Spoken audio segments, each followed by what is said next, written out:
오늘 말씀의 제목은요, 자기 부인 5번째 시간, 나는 믿음으로 결단했는가. 오늘 마지막 시간이죠. 자기 부인 5번째 시간입니다. 그리고 오늘은 마지막으로 나는 믿음으로 결단했는가. 우리 그동안에 자기 부인 시리즈 한 주 한 주 하면서 우리의 믿음을 계속 점검해 보기도 했고, 나는 어떻게 부인할 수 있을까에 대해서 우리가 함께 나눠봤다면, 오늘은 이제 정말 마지막 피니쉬죠. 무엇입니까? 나는 믿음으로 결단했는가? 라는 주제를 가지고 우리 함께 말씀을 나누고자 합니다. 날씨가요, 이제 이번 주부터, 내일부터 이제 진짜 본격적으로 봄이래요. 봄이라고 합니다. 우리 저번 주까지는 좀 추웠죠. 영하의 날씨기도 했는데, 내일부터는 그래도 아직 기온이 차이가 많이 나요. 낮에는, 새벽에는 좀 1, 2도긴 하지만 오후에는 17도, 18도래요. 거의 이제 여름인 것 같아요.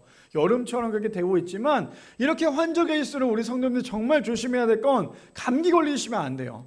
저희 집은 이미 벌써 콧물이 또 질질질 새기 시작을 했어요. 비염 있는 사람도 특별히 또 이때 터지잖아요. 근데 저희 가족은 벌써 또 생기기 시작했고, 저만 좀 멀쩡한데, 아무튼 우리 성도님들 감기 걸리지 마시고, 이럴수록 운동을 좀 하셔요. 운동을 좀, 몸을 좀 많이 움직이셔야 감기도 덜 걸릴 수 있으니까, 이번 환절기 때, 또 이제 돌아오는 이 봄 때, 정말 하나님께서 주신 이 4개월 중에 봄은 아주 잠깐인 거 아시죠?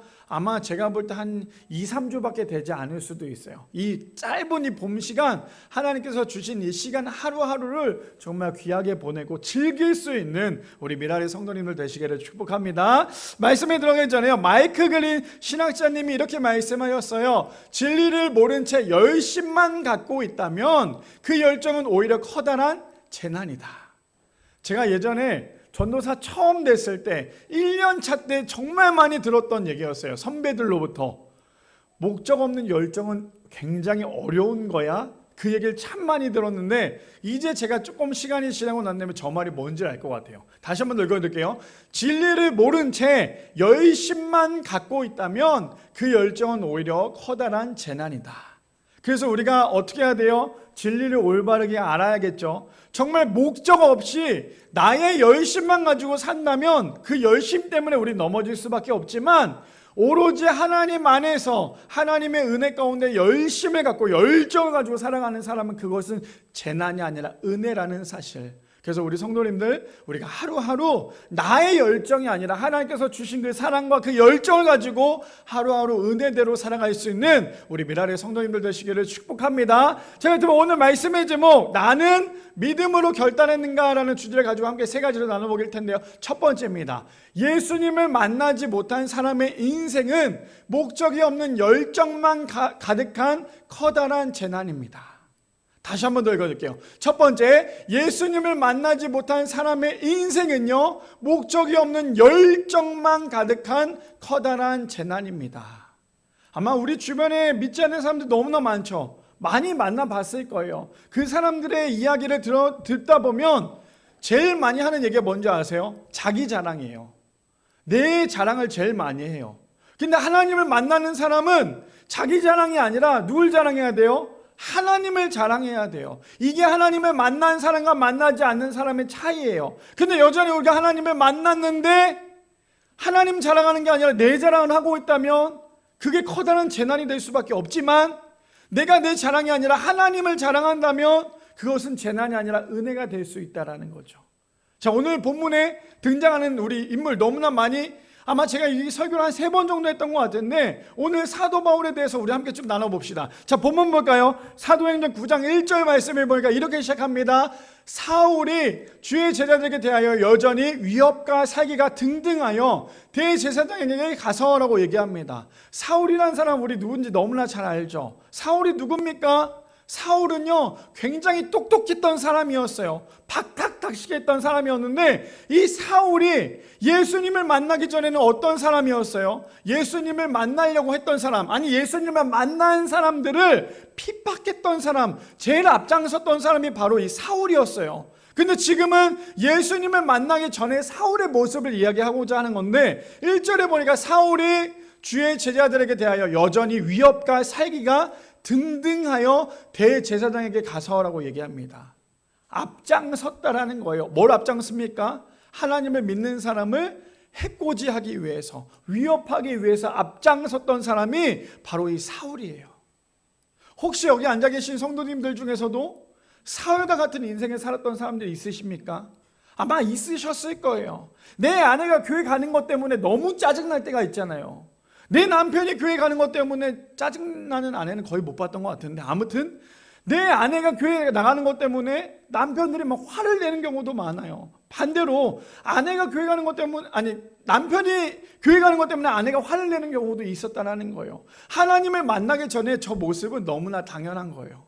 아니, 왜 내 남편이, 내 아내가 결혼까지 했고 내가 교회 가는 거 이렇게 방해를 하는지 모르겠다고. 믿지 않은 사람은 당연히 방해할 수밖에 없어요. 그래서 제가 청년 청소년 사역을 할 때 청년들이 결혼을 하겠다고 막 이렇게 상담을 하거나 얘기하면 제가 꼭 한마디 하는 게 있어요. 반드시 교회에 다니는 사람이랑 결혼을 해야 된다. 물론 교회를 다니는 사람이랑 결혼을 해도 쉽지 않은 게 결혼 생활이야.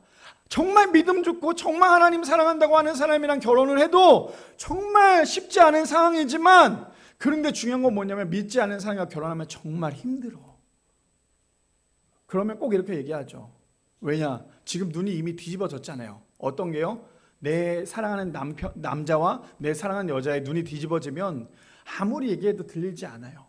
그래서 우리 정 집사님, 이 집사님 결혼할 때 제가 주례 볼 때도 최대한 주례를 짧게 했던 이유는, 아무리 제가 아주 멋진 주례를 했어도요, 당사자는 사실 잘 안 들릴 거거든요. 그래서 제가 굉장히 짧게 했어요. 무슨 말이냐? 아무리 앞에서 얘기를 해도 내 눈이 이미 씌었으면 아무것도 안 들려요. 그러니 결혼할 때부터 중요한 건 뭐냐면, 믿는 사람과 결혼하는 게 그렇게 중요한 거예요. 믿는 사람과 결혼하는 것도 그렇게 어려운데, 믿지 않은 사람과 결혼하는데 내가 신앙을 지킨다? 이거 정말 어렵거든요. 제가 전에도 한번 말씀드렸잖아요. 제가 대전에 있을 때 한 권사님이 남편이 교회를 안 다녀요. 그래서 새벽 예배 때마다 남편의 신발을 가지고, 어디서 들으셨는지 모르겠지만 남편의 신발을 가지고 새벽 예배 때 매번 찾아왔어요. 근데 그렇게 하면서도 기도를 했는데도 불구하고 남편이 끝끝내 하나님을 믿지 않았지만, 나중에 남편이 죽는 모습을 보면서 그 권사님의 고백이 그런 고백이었어요. 그래도 내가 이 남편을 위해서 기도할 수 있었다는 게 은혜였다고. 무슨 말이냐면, 믿지 않는 남편이 있습니까? 믿지 않는 아내가 있어요? 그럼 우리가 해야 될 거 죽을 때까지 기도하는 거예요. 자, 근데 오늘 사도 바울은 하나님을 만나기 전에, 우리 사도 바울 하면 어때요? 지금 너무나 존경하는 인물이지만 하나님을 만나기 전에는 누구보다도 예수님을 핍박하기 위해서 앞장섰던 사람이었어요. 자, 2절 볼까요? 2절 봅시다. 다메섹 여러 회당에 가져갈 공문을 청하니, 이는 만일 그 도를 따르는 사람을 만나면 남녀를 막론하고 결박하여 예루살렘으로 잡아오려 함이니라. 얼마나 나쁜 짓을 하려고 준비하는지, 철저하게 준비하는지를 알 수 있죠. 사도 바울이 왜냐면 머리가 너무 똑똑했어요. 그러니까 이 사람이 지금 하고자 했던 건 믿는 사람을 남자 여자 구분하지 않는데요, 그냥 결박해서 데리고 오려고 했던 사람. 그래야지만 사람들로부터 좀 인정받겠죠. 그러니까 사도 바울이 지금 그런 행동을 하고 있는 거 아닙니까? 근데 3절에 보니까요, 사울이 이제 가려고 길을 떠납니다. 사울이 길을 가다가 다메섹에 가까이 이르더니 호련히 하늘로부터 빛이 그를 둘러 비추는시라. 다른 사람을 경험하지 못했지만 사도 사울만 그것을 경험을 해요. 다메섹으로 열심히 걸어오고 있는데 하늘에서 빛을 그 사울에게만 비추고 있는 거예요. 그러면서 어떤 일이 벌어졌는지 볼까요? 4절에 보니까요, 땅에 엎드려져 들음에 소리가 있어 이르시되 사울아 사울아 내가 어찌하여 나를 박해하느냐 하시거늘 이라고 얘기해요. 근데 저 이야기를요, 여기 같이 길거리에 다녔던 사람들은 아무도 듣지 못했어요. 그만 들을 수 있었던 거였어요. 그러자 5절에 보니까 사울이 이렇게 얘기합니다. 대답하되 주여 누구시니까? 이르시되 나는 내가 박해하는 예수다. 정말 예수님을 믿는 사람을 핍박했던 그 사람이 누구를 만나요? 예수님을 만나요. 제가 저기에서 도전을 드리고 싶은 게 하나 있어요. 뭐냐면, 내 남편은요, 마음이 완전 굳은 마음이어서 예수님을 아마 죽을 때까지 만나지 않을 거예요. 아마 교회 다니는 거 끝까지 반대하거나 포기하라고 할 거예요. 근데 그랬던 사람도 예수님께서 만나주시는 거예요. 왜 만나주시는지 아십니까? 예수님께서 이 땅에 오신 이유는 그 사람 때문에 온 거거든요. 그 믿지 않는 사람 때문에 예수님께서 이 땅에 오신 거예요. 그를 변화시켜서 그가 예수님의 정말 제자로 자녀로 살아갈 수 있도록 변화시키기 위해서 예수님께서 이 땅에 오신 거예요. 그러니 예수님을 믿는 사람들을 핍박하려고 했던 그 정말 우리가 믿는 사람들이 봤을 때 정말 최악이다라고 얘기했던 그 사울을 누가 만납니까? 예수님이 만나요. 우리 저번 주 기억나십니까? 삭개오라고 하면 어때요? 사람들이 다 손가락질 했잖아요. 그랬던 삭개오도 누가 만나요? 예수님이 만나니까 완전히 변화되어서 자신이 가장 중요하게 생각했던 우선순위였던 물질을 다 사람들에게 나눠주잖아요. 정말 하나님을 만난다면 우선순위가 확고해지거든요. 그런데 그랬던 삭개오도 예수님을 만나고 변화됐는데 지금 사울도 예수님을 핍박하려고 예수님을 만났던 예수님을 믿는 사람들을 핍박하려고 다메섹으로 걸어가다가 누구를 만납니까? 자신이 가장 싫어했던 예수님을 만나요. 자, 그러면서 어떤 일이 벌어지는지 볼까요? 6절에 보니까요. 너는 일어나 시내로 들어가라. 내가 행할 것은 내게 이를 자가 있느니라 하시니라. 예수님께서 사울을 만났어요. 그리고 난 다음에 예수님께서 사울을 인생의 가이드가 되신 거예요. 이해되십니까? 예수님이 우리를 만나요. 우리가 예수님을 만나면 예수님이 우리의 인생 가운데 가이드의 역할을 해주신다는 거예요. 근데 그것을 우리가 해야 될 건 무엇인 줄 아십니까? 순종해야 돼요. 예수님이 내가 너를 너무 사랑해. 내가 너를 너무 사랑하고 내가 너의 인생 가운데 주인이야. 그러니 너는 내가 하는 대로 하면 돼 라고 얘기했을 때 우리가 해야 될 것은 아멘 하고 따라가는 거예요. 근데 그것을 우리가 아멘 하고 따라가지 않으면 하나님을 만날 수 없어요. 근데 지금 그렇게 마음이 나빴던 그 사울이 예수님을 만났는데 예수님께서 사울에게 이야기를 하는 거예요. 그러자 어떤 일이 벌어졌는지 볼까요? 7절에 보니까요. 같이 가던 사람들은 소리만 듣고 아무도 보지 못하여 말을 못하고 서 있더라. 얼마나 무서웠겠어요. 옆에 있던 사람들은. 사울이 이상한 행동을 하고 있으니까. 자, 그러면서 8절에 볼까요? 사울이 땅에 일어나 눈을 떴으나 아무것도 보지 못하고 사람의 손에 끌려 다메섹으로 들어가서. 지금 사울은요, 아무것도 할 수 없는 존재가 되어버렸어요. 그리고 9절 볼까요? 사흘 동안에 보지 못하고 먹지도 마시지도 아니하리라. 하나님을 만나잖아요. 진짜 하나님을 만나면 나는 아무것도 할 수 없는 존재가 돼요. 목사님, 저는 하나님 만났는데 그래도 뭔가 할 수 있는데요. 자, 하나님을 만나면 우리의 영은 하나님을 향하여서 우리가 정말 죄인이구나라는 거에 대한 신앙적인 고백이 나타날 수밖에 없어요. 근데 지금 예수님이 사울을 만났어요. 그리고 사울이 예수님을 만났어요. 그러니까 그가 할 수 있었던 건 아무것도 할 수 없는 거예요. 눈이 멀어버렸고요. 누군가가 손을 잡아주지 않으면 걸어갈 수 없는 게 그의 인생이 됐어요. 근데 기가 막힌 건 뭔지 아십니까? 9절에 이렇게 얘기하죠. 다시 한 번 더 띄워주실래요? 사흘 동안에 보지 못하고 먹지도 마시지도 아니하니라. 저는 저 말씀이 정말 항상 말씀을 묵상하면서 저 9절 말씀이 저는 너무나 큰 도전이기도 되고 은혜가 되기도 해요. 무슨 말이냐? 예수님을 만나고 하나님을 만나면요, 우리는 정말 아무것도 할 수 없는 존재가 되는 거예요. 저기서 말하는 4일 동안 먹지도 보지도 아무것도 하지도 못했다는 건 그는 그의 힘으로써 할 수 있는 게 아무것도 없다라는 거잖아요.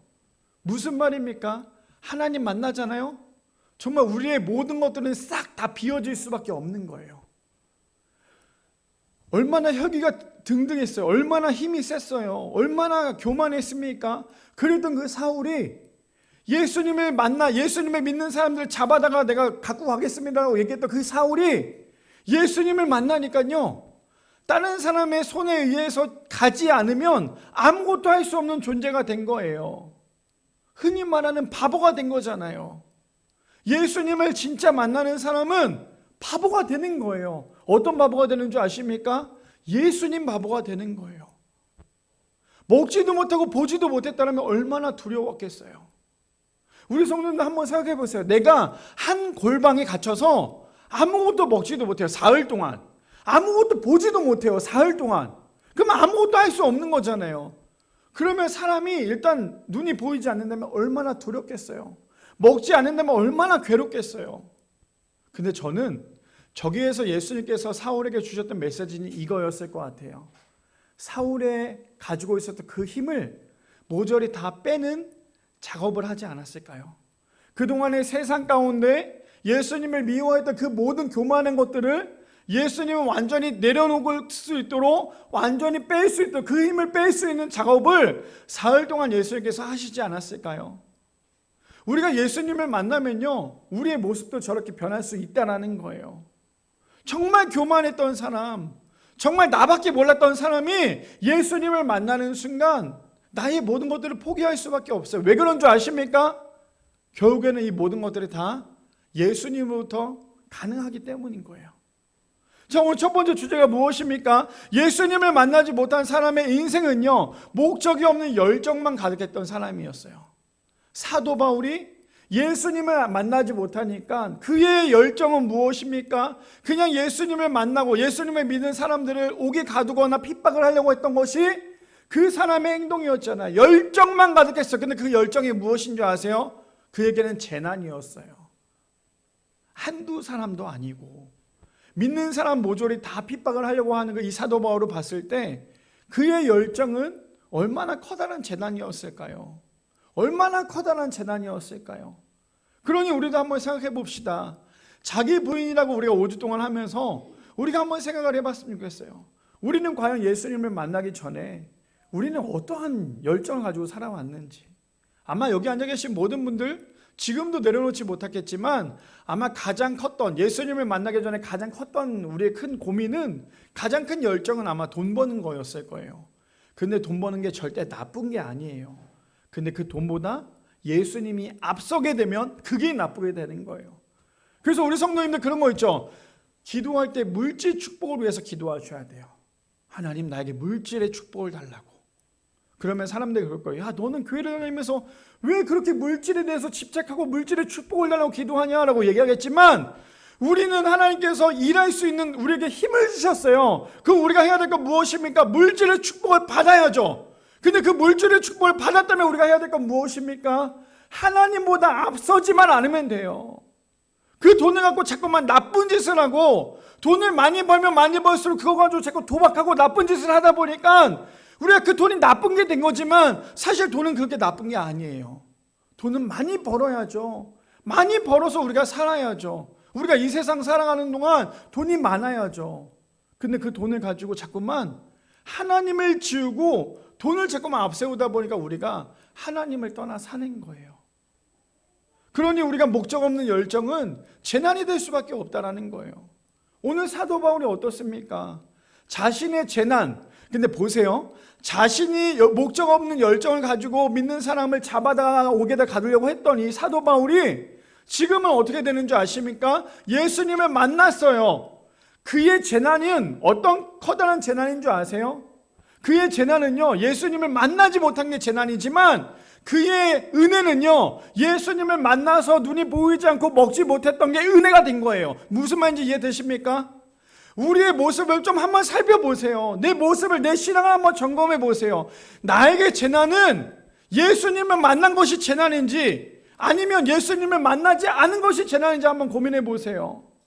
예수님을 만났고 눈에 보이지 않는 것이 우리에게는 은혜가 돼야 되는 거예요. 근데 예수님을 만나지 않고 돈을 많이 벌고 내가 내 마음대로 살아가고 있는 건, 이건 재난이라는 거예요. 이제 우리가 이 시리즈가 다 끝나고 제가 이제 팔복 시리즈 갖고 복에 대해서 말씀을 전하려고 해요. 복 중에서도 가장 나쁜 복이 무엇입니까? 기복이잖아요. 기복신앙이 뭐예요? 복대로 따라가는 거잖아요. 그걸 한마디로 뭐라고 얘기합니까? 복을 주시는 하나님을 우리가 바라봐야 되는데 하나님이 주시는 복만을 바라보니까 기복신앙이 되는 거예요. 이해되십니까? 근데 우리는 끊임없이 하나님께서 주시는 복만을 바라봐요. 우리가 복을 주시는 하나님을 바라보는 게 아니라 하나님이 주시는 복만을 바라보다 보니까 우리는 넘어질 수밖에 없는 거예요. 오늘 사도 바울의 축복은, 은혜는요, 바로 예수님을 만나서 눈이 보이지 않고 먹지 못했던 게 그의 인생 가운데 가장 커다란 은혜라는 거예요. 바라기는 우리 미라의 성도님들, 우리의 삶을 통하여 우리가 그동안에 5주 동안에 함께 자기 부인에 대해서 말씀을 나눠봤다면 어떤 것이 정말 우리가 부인해야 될 것인지, 어떤 것이 정말 진정한 복인지, 어떤 것이 정말 우리의 인생 가운데 재난인지를 바르게 분별할 수 있는 우리 미랄의 성도님들 되시기를 축복합니다. 두 번째입니다. 두 번째 이렇게 얘기합니다. 예수님을 만나면 우리의 인생은 재난이 아니라 은혜가 된다라는 거예요. 두 번째, 예수님을 만나면요, 우리의 인생은 재난이 아니라 은혜가 됩니다. 본문 봅시다. 우리 사도행전 9장 10절 말씀 볼까요? 이렇게 얘기하죠. 그때에 다메섹에 아나니아라 하는 제자가 있더니 주께서 환상 중에 불러 이르시되 아나니아야 하시거늘 대답하되 주여 내가 여기 있나이다 하니라고 얘기합니다. 하나님께서 한 사람을 도구로서 사용하시려고 해요. 그가 누굽니까? 아나니아라는 사람이었어요. 그러나 그를 부릅니다. 근데 11절에 보니까 이렇게 얘기하죠. 주께서 이르시되 일어나 직가라 하는 거리로 가서 유다의 집에서 다소 사람 사울이라 하는 사람을 찾으라. 그가 기도하는 중이니라 라고 예수님께서 말씀하세요. 그리고는 12절에요. 그가 아나니아라 하는 사람이 들어와서 자기에게 안수하여 다시 보게 하는 것을 보았느니라 하시거늘. 13절이요. 아나니아가 대답하여 주여 이 사람에 대하여 내가 여러 사람에게 득사온즉 그가 예루살렘에서 주의 성도에게 적지 않은 해를 끼쳤다 하더니 라고 얘기합니다. 자, 지금까지 얘기를 잠깐 정리하자면 지금 아나니아를 만나죠, 예수님께서. 그리고는 얘기합니다. 아나니아 가서 사울에게 안수해라. 그는 지금 기도하고 있을 거야 라고 얘기하고 있어요. 그랬더니 아나니아가 뭐라고 얘기합니까? 그가 생각했던 건 달랐어요. 왜 그런지 볼까요? 13절에 아나니아가 대답하되 주여 이 사람이, 그 사람이 누구예요? 사울이잖아요. 이 사람이 대하여 내가 여러 사람에게 듣사온즉 그가 예루살렘에서 주의 성도에게 적지 않은 해를 끼쳤다 하더니. 지금 아나니아는 사실 이야기를 들었을 때 아니 너무나 훌륭한 사람도 아니고 하물며 예수님을 믿는 사람들을 핍박했던 사람에게 가서 내가 안수를 하라고요? 이게 정말 맞는 이야기일까요?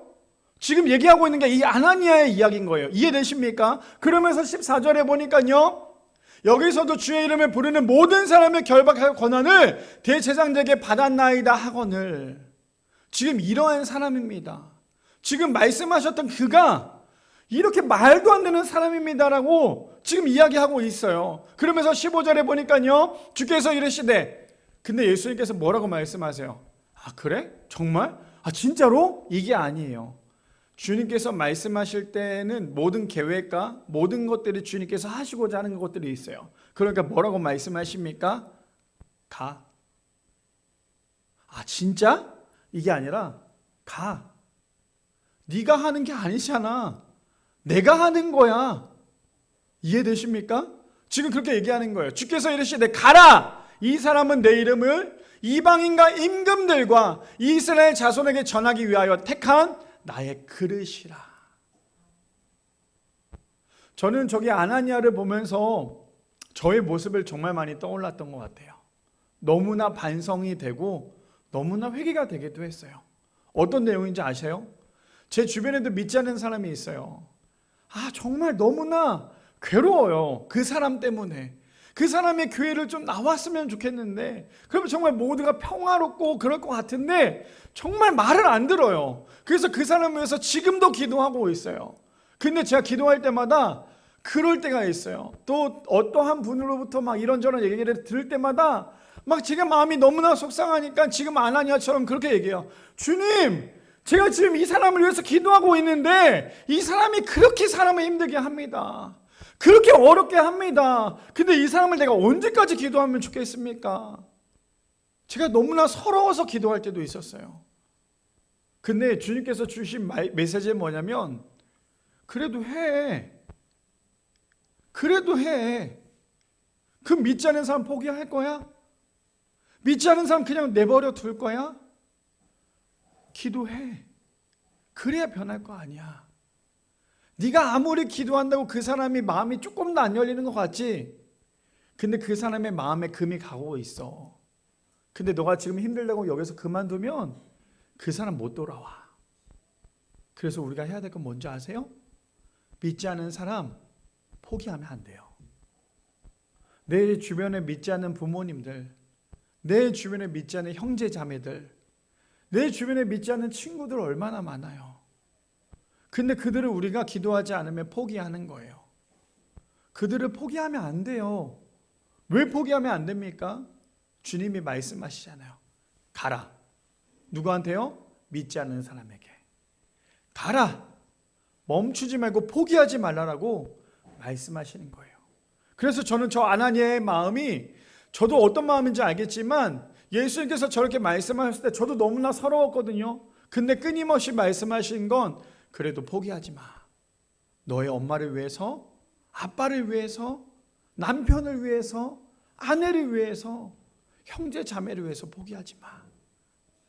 네가 기도해야 그가 돌아오는 거야. 그렇게 말씀하시는 그 메시지에 저는 얼마나 회개가 되고 얼마나 반성을 했는지 몰라요. 왜 그런 줄 아십니까? 내가 포기한다고 포기해지는 게 아니라 주님께서 이렇게 말씀하세요. 뭐라고 말씀하시냐면, 내 이름을 이방인과 임금들과 이스라엘 자손들에게 전하기 위한 나의 택한 나의 그릇이라. 생각해 보세요, 우리 성도님들. 하나님 만나기 전에 우리도 저런 사람 아니었습니까? 누군가를 통해 내가 전도가 되었기 때문에 우리가 오늘도 주님의 택한 그릇으로 사용되고 있는 게 우리 모습 아니에요? 만약에 누군가가 나를 전도하지 않았다면, 엄마 아빠가 나를 전도하지 않았다면, 형제 자매가 나를 전도하지 않았다면 나는 여전히 사울이랑 똑같은 모습이었을 거예요. 근데 누군가가 나를 전도해 주셨기 때문에, 누군가가 나를 예수님 앞에 끌고 와줬기 때문에 오늘도 내가 예수님의 택한 그릇처럼 살아가고 있는 거 아닙니까? 순서가 조금 다를 뿐이고 시간이 조금 다를 뿐이지 그들도 다 돌아와야 돼요. 왜 그런지 아세요? 그들도 모두 다 예수님의 택한 그릇이기 때문이라는 거예요. 자, 봅시다. 16절에요. 그가 내 이름을 위하여 얼마나 고난을 받아야 할 것을 내가 그에게 보이리라 하시니, 17절이요. 아나니아가 떠나 그 집에 들어가서 그에게 안수하여 이르되, 형제 사울아, 주 곧 내가 오는 길에서 나타나셨던 예수께서 나를 보내어 너로 다시 보게 하시고 성령으로 충만하게 하신다 하니, 18절이요. 즉시 사울이 눈에서 비늘 같은 것이 벗어져 다시 보게 된지라 일어나 세례를 받고. 사울이 그동안에 사흘 동안에 먹지도 보지도 못했잖아요. 근데 아나니아가 예수님의 말씀 한마디에 순종해서 가서 그가 예수님께서 주셨던 대로 안수를 하자마자 사울의 눈이 비닐이 벗겨집니다. 그리고는 성령 충만해져요. 그래서 우리가 해야 될 것은 시키면 순종하는 거예요.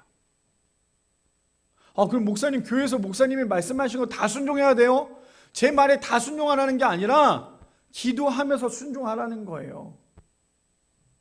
아나니아는 자신의 손을 얹었지만 그 손을 통해서 역사하시는 분이 누구셨어요? 예수님이셨어요. 아나니아가 사울에게 안수를 1000번 만번 한다고 해서 사울의 눈에 비닐이 벗겨지는 게 아니에요. 그래서 우리 교회에서도 연말에 혹은 여름 수련회 때 제가 안수를 해드리잖아요.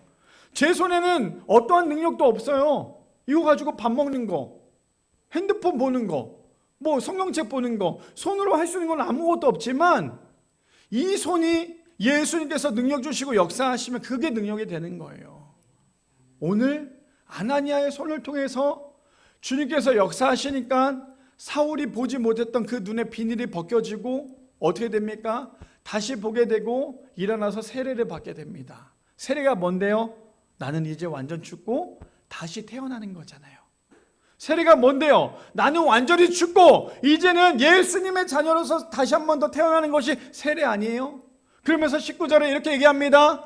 음식을 먹음에 강건하여 지니라. 사울이 다메섹에 있는 제자들과 함께 며칠 있을세. 사울이 예수님을 만나기 전에는 아주 재난이었어요. 그의 인생은. 근데 예수님을 만나고 난 다음에 재난이 아니라 뭐가 됩니까? 은혜의 인생이 되는 거예요. 우리도 다 그렇잖아요. 여기 앉아 계신 분들 아무도 부인 못할 거예요. 다 똑같아요. 여기 다 똑같잖아요. 우리 모두 다 누군가가 전도해 줬기 때문에 오늘도 재난 같은 인생에서 은혜로운 인생이 된 거 아닙니까? 아까 전에 제가 찬양하면서 너무 기뻤던 게 뭐였는지 아세요? 우리 처음에 첫 찬양했을 때 찬송가 91장 찬양 박수치며 찬양하는데 제가 저기는 가사를 보면서 막 찬양을 하고 있다가 저기를 봤어요. 근데 하준이가 저랑 눈을 딱 마주쳤어요. 원래 하준이가 저를 보면 잘 안 웃어줘요. 좀 섭섭한데 저를 딱 보면서 씩 웃더니 갑자기 박수를 치는 거예요. 그러더니 엄마를 보더니 박수를 안 치더라고요. 제가 뭘 느꼈냐면 이게 진짜 어렸을 때 부모님의 그 믿음이, 그 영향력이, 그 예배에 대한 영향력이 어린 아이들이 이렇게 습득을 해가는구나. 어린 아이들조차도요, 부모님의 믿음 때문에 하나님을 만나는 거예요. 재난 같은 인생에서 은혜로운 인생으로. 바라기는 우리 미라의 성도님들, 우리도 재난 같은 인생에서 은혜로운 인생이 됐다면, 아직도 주변에 믿지 않는 재난 같은 인생이 있다면 그 사람들을 은혜로운 인생으로 데리고 올 수 있도록 우리 모두 다 기도하며 그들을 위해서 함께 나눌 수 있는 우리 모두가 되기를 소망합니다. 마지막 세 번째입니다. 마지막 세 번째, 그래서 이렇게 얘기하죠. 믿음으로 결단했다면 삶으로 예수님을 자랑해야 한다는 거예요. 마지막 세 번째, 믿음으로 결단했다면 삶으로 예수님을 자랑해야 됩니다. 이제 5주의 마지막 피니시 말씀이기도 하죠.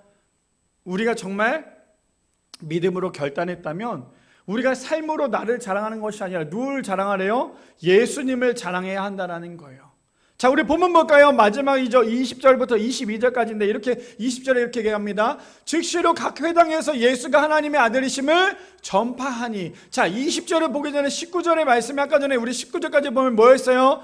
사울이 눈에 비닐 벗겨지고 음식을 먹고 강건해졌죠. 근데 그러고 난 다음에 사울이 했던 행동은 뭔지 아세요? 와, 나는 예수님 만났다, 나는 예수님 만났다가 아니었어요. 사울은 예수님을 만난 그 뜨거운 마음을 가지고 20절에 뭐라고 얘기합니까? 즉시로예요. 즉시로가 뭔지 아세요? 고민하는 게 아니라 그냥 바로 즉각 움직였다라는 거예요. 내 안에 예수님이 들어오니까, 내 안에 예수님으로 인해 가득하니까요, 멈출 수가 없는 거예요. 참을 수가 없는 거예요. 그 참을 수 없었던 사울이 했던 행동은 뭐냐면 즉시로 각 회당에서 예수가 하나님의 아들이심을 전파했다라고 얘기해요. 자, 한번 생각을 해보세요. 사울이 지금 회당을 다니면서 예수님을 만났던, 예수님을 믿었던 사람들을 끌고 오려고 했던 사람인데, 예수님을 만나니까 그의 인생이, 그리고 결단을 하니까 그의 믿음이 그동안에 나를 자랑했던 믿음에서 예수님을 자랑하는 인생이 됐다라는 거예요. 예수님을 삶으로 자랑했던 사람이 됐대요. 그러니까 어떻게 합니까? 즉시로 바로 회당으로 가서 예수님이 하나님의 아들이심을 전파하고 있는 거예요. 제가 이번 주에 너무나 기쁜 소식이 있어서 잠깐 전하려고 하는데, 제가 이번 주에 면허증을 하나 땄어요. 면허증을 땄는데, 제가 그 면허증을 따고 싶었던 이유는 제가 이제 일을 하면서 그 오토바이를 바꿨어요. 바꾸면서 그 면허증을 따야지만 그 오토바이를 운전을 할 수 있는데, 오토바이는 바꿨는데 면허증이 없으니까 운전을 못 하잖아요. 그러니까 제 마음이 어땠냐면 빨리 면허증을 따야 되는데 시간이 너무나 조급한 거예요. 그러다가 금요일날 딱 그 면허증을 따자마자 너무나 기뻐서 다시 그 오토바이를 탔어요. 탔는데 어떤 마음이 들었냐면, 정말 사람이 급하면, 사람이 정말 급하고 빨리 이것을 해야겠다고 하면 즉시로 움직이는 거예요. 이해되십니까? 내가 지금 저걸 하고자 하는 마음이 있으면, 내가 저걸 빨리 해야 되는 그런 마음이 있으면요, 내가 저걸 해야 되니까 좀 시간을 두고 좀 해볼까? 이런 사람 거의 없잖아요. 대부분 어때요? 그걸 해야 된다고 하면 즉시 그것을 바로 이동해서 그걸 갖고 하는 게 사람 마음이잖아요. 지금 사울이 예수님을 만나니까요, 참을 수가 없는 거예요. 제가 왜 설교 때 제 이야기를 해요? 너무 기쁘니까 참을 수가 없어서 자랑하고 있는 거잖아요. 무슨 말인지 이해되세요? 그러니까 지금 사울은 예수님을 만나니까요, 예수님이 자신의 인생 가운데 자랑이 돼버리니까 참을 수가 없는 거예요. 그러니까 즉시로 가서, 회당에 가서 예수님이 하나님의 아들이심을 막 전파하는 거예요. 그런데 볼까요? 21절에 보니까요, 듣는 사람이 다 놀라버려요. 왜요? 사울이라고 하면 진짜 이거, 아우, 너 지금 장난하냐? 너 지금 예수님 믿는 사람들 다 잡으러 온 거 아니었어? 지금 사람들이 그 얘기를 듣는데 놀라는 거죠. 예수님을 욕해도 시원찮은 판국에 지금 뭐하고 있어요? 예수님이 하나님의 아들이심이라고 얘기하고 있으니 듣는 사람들 얼마나 놀랬겠어요.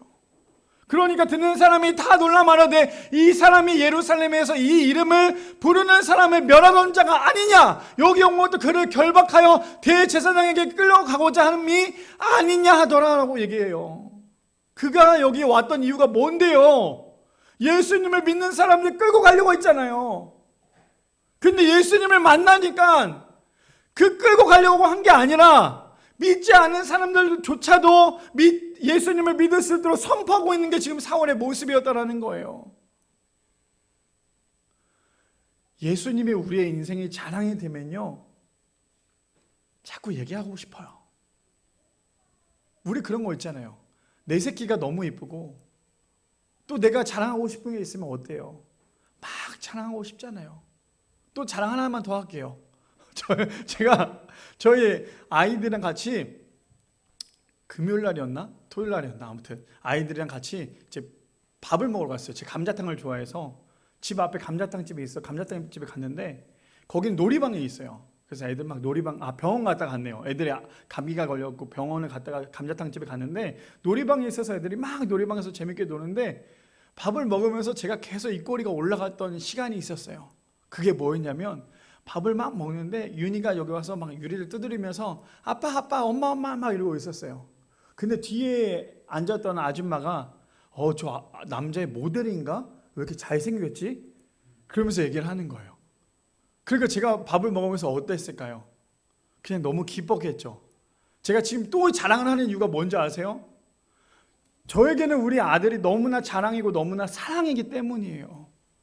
지금 제가 얘기하는 거 우리 성도님들 이해해야 될 게 뭐냐면, 목사님 설교 때 왜 자기 얘기만 자꾸 얘기하는, 이게 아니라 지금 말씀드리고자 하는 건 뭐냐면, 예수님이 우리의 인생 가운데 자랑이 되면, 예수님이 우리의 인생 가운데 사랑이 되고 우리 안에 들어오면 우리가 해야 될 건 뭐냐면 참을 수가 없는 거예요. 참을 수가 없어요. 왜 참을 수 없습니까? 예수님이 너무 좋으니까요. 참을 수가 없이 자랑을 할 수밖에 없는 거예요. 자, 그러면서 볼까요? 22절 마지막 절이네요. 띄워주세요. 사울이 힘을 더 얻어 예수를 그리스도로 증언하여 다메섹에 사는 유대인들을 당혹하게 하니라. 사람들이 얼마나 손가락질했을까요? 사울을 보고, 야, 너 지금 네가 하는 게 맞는 거야? 너 이러고 아니었잖아. 막 손가락질하는데, 그랬으면 우리는 어때요? 조금 기죽을 수도 있었을 거예요. 제가 그 10년 전에 우리 아내랑 같이, 우리 최근에 팝콘 먹었었던 거 기억나시죠? 우리 아내랑 같이 토요일마다 예전 의정부에 있을 때 그 팝콘을 한 요만큼씩 튀겨가지고 한 50개, 한 100개씩 만들어서 둘이 아내랑 같이 그 의정부 다리에 서가지고 사람들에게 막 전도하고 나눠주고 그랬었어요. 토요일마다 항상 그랬거든요. 전해주는데 그걸 받으면서 좋아하는 사람도 있지만 받으면서 막 던지고 또 화내는 사람들도 있어요. 근데 거기에서 우리 그런 거 있죠. 전도할 때도 마찬가지거든요. 전도지 주면 아이고 감사합니다, 고생하시네요, 이런 사람들도 있지만 됐어요, 이런 사람들도 있어요. 그럼 우리는 그 두 사람을 만난다면 어떤 사람에 대해서 더 힘을 얻고 더 전도를 열심히 하시겠어요? 대부분 다 1번이지 2번은 아니었을 거예요. 그렇죠? 근데 지금 사울은 어떻냐면 예수님을 막 자랑하고 전도를 하는데 사람들이 손가락질해요. 근데 사울은 그거에 대해서 멈출 수가 없는 거예요. 왜 멈출 수 없는지 아세요? 그 손가락질은 보이지 않았어요. 왜 보이지 않습니까? 내 안에 예수님의 사랑이 너무나 가득 차니까. 그러니까 뭐라고 얘기해요? 사울은 힘을 더 얻어 예수를 그리스도라 증언하여 다메섹에 사는 유대인들을 어떻게 해요? 당혹스럽게 만들었다고 얘기를 해요. 제가 이 5주 동안의 이 말씀을 준비하면서 너무나 아꼈던 성경 구절을 우리 성도님과 마지막 나누고 오늘 말씀 맞으려고 하는데, 갈라디아서 6장 17절 볼까요? 이렇게 얘기합니다. 이후로는 누구든지 나를 괴롭게 하지 말라. 내가 내 몸에 예수의 흔적을 지니고 있노라. 바라긴 우리 미라의 성도님들, 우리의 몸 안에, 우리의 모습 속에서 예수님의 흔적을 지닐 수 있는, 그래서 누가 봐도 너 정말 교회에 다니는 사람이구나, 너 누가 봐도 정말 예수님 믿는 사람이구나라는 것을 그냥 보여줄 수 있는, 그 흔적을 보여줄 수 있는 그래서 우리 성도님들 5주 동안에 자기 부인에 대해서 함께 나눠봤어요. 진정한 자기 부인은 무엇이냐면 내가 내 몸에 내 흔적을 남기는 것이 아니라 예수님의 흔적을 남기는 것이 진짜 자기 부인인 거예요. 내 모습 속에서 나를 자랑하거나 내 흔적을 남기는 것이 아니라 내 모습 속에서 진정한 자기 부인은 예수님의 흔적을 남기는 거예요. 바라기는 우리 미랄의 성도님들, 이제 다음 주면 종려주일이고 고난주간이고 또 부활주일입니다. 하루하루 경건하게 정말 하나님의 말씀 가운데 순종하여서 사울도 바꾸신 그 하나님께서 나도 바꾸셨고 내 주변에 있는 믿지 않는 모든 사람들도 바꿀 거라는 믿음을 가지고 날마다 살아갈 수 있는 우리 미랄의 성도님들 되시기를 축복합니다.